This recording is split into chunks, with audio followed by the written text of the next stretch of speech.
Hi, I'm Dr. Anndrea Hatcher from Olive Branch Park Veterinary Clinic. Today I'm going to talk about leptospirosis.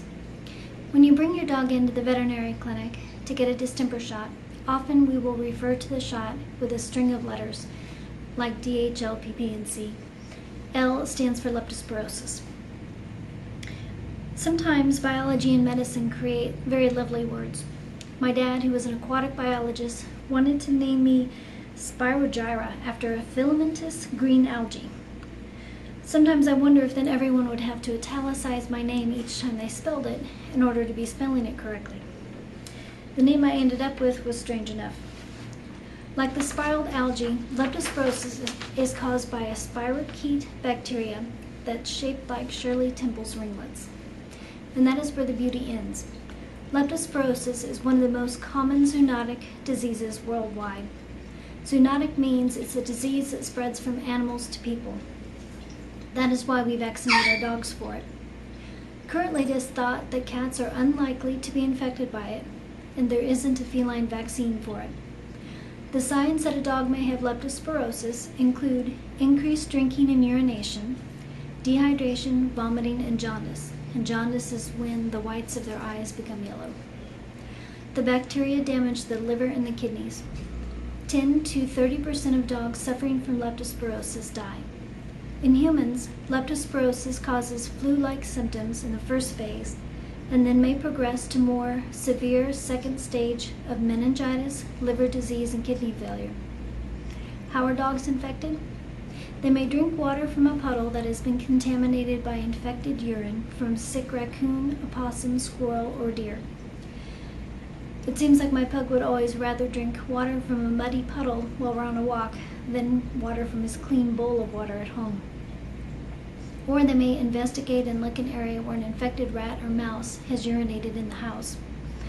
Water-loving Labrador retrievers may get it from swimming in a contaminated pond, lake, or stream. How are people infected?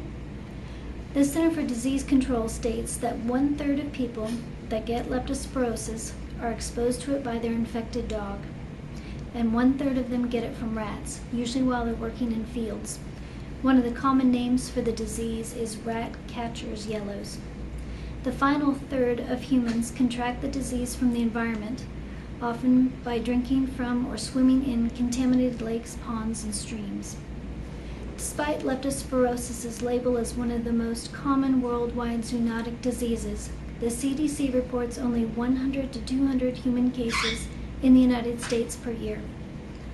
We can help prevent it by vaccinating our dogs. However, one of the drawbacks for any vaccine, in humans or in animals, is the risk of vaccine reactions.